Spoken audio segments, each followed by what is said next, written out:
Welcome and welcome back to our channel another mini blog. ব্লগের শুরুতেই যেমন দেখছো গাড়ি পাঞ্চার হয়ে গেছে, ঠিক সেরকমই হয়েছিল আর কি আমাদের বেরোনোর শুরুতে। তো সেটা ঠিক করে আমরা বেরিয়ে পড়লাম আমাদের গন্তব্যে। কোথায় সেটা তো পুরো ব্লগটা দেখলেই বুঝতে পারবে, সো দেখতে থাকো পুরো ব্লগটা। কি সুন্দর! এই দেখো আমাদের ড্রেসটা, দেখো কিরকম কম্বিনেশন করা হয়েছে।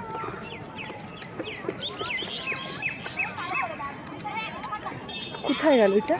টেম্পলটা দেখলাম না, টেম্পলটা ওইটা না? এটা কি বলে? এটা কি নাম ছিল? কি নাম ছিল এটা? আইসি পক্স। আইসি পক্স। ছোটবেলার পেপসি, এখন আইসি প্যাকেটটা বড় করে দিয়েছে। হ্যাঁ, 5 টাকাটা 25 টাকা, একটু টিস্যু ফিস্যু দিয়ে দিয়েছে। আমরা চলে গেছিলাম ইকো পার্কে। ইকো পার্ক যাওয়াটা কোনো নতুন কথা না, বাট হ্যাঁ, ইকো পার্কের এই সাইডটা যাওয়াটা আমার জন্য নতুন। মানে আমি আগে কোনোদিন ইকো পার্কের এই সাইডটা আসিনি। এটা ইকো পার্কে 1 নম্বর গেট থেকে ঢুকতে পারো, বা ইকো পার্কে 8 নম্বর গেট থেকে ঢুকতে পারো। 1 নম্বর গেট থেকে ঢুকলে আর কি সামনে হবে, যেহেতু ওখানে বাইক বা টু হুইলার পার্কিংয়ের কোনো ব্যবস্থা ছিল না, তো তাই জন্য একটু পিছিয়ে যেতে বললো। 8 নম্বর গেট থেকে ঢুকলাম আমরা। এবং এই জায়গাটা আসার আমার অনেকদিন ধরে ইচ্ছা ছিল, মানে প্রচুর ছবি দেখেছি অনেকের, কিন্তু যথারীতি আসা হয়নি। এসে কিন্তু দারুণ লাগলো জায়গাটা, শুধু একটু সেদিনকে গরমটা বেশি ছিল, কিন্তু বেশ ফাঁকা ছিল, যেটা ইকো পার্কের অন্য সাইডগুলো থাকে না, এই সাইডটা যথেষ্ট ফাঁকা ছিল, তাই জন্য একটু ভালোটাও বেশি লাগছিল।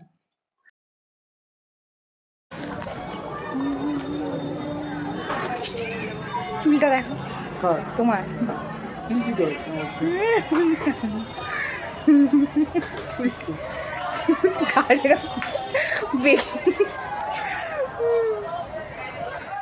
দেখো একজনকে, দেখো হাওয়া দিচ্ছে বলে শুয়ে পড়েছে। এই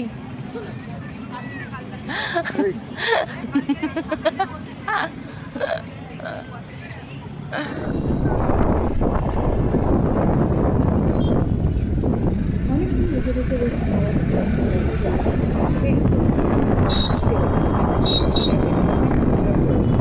এটা দেখেছি আমি বাইক রাইড করার সময় হেলমেট পরিনি, হেলমেট পরেছিলাম, এটা সার্ভিস রোড ছিল তাই জন্য তখন হেলমেটটা পরিনি। তারপরে একটু পেট পুজো করতে এলাম চিনার পার্কের দিকে, অ্যান্ড ওখানে ছোলে ভাটুরে কিছু একটা দোকানটায় ওখানে খেলাম, খাবারটা বেশ ভালো ছিল। অ্যান্ড ইয়েস, এখানেই শেষ করছি এই ছোট্ট মিনি ব্লগটা। ভিডিওটা ভালো লাগলে অবশ্যই লাইক করে দিও, কমেন্ট করে দিও, আর কেমন লাগছে সেটা অবশ্যই। এখনকার জন্য টাটা।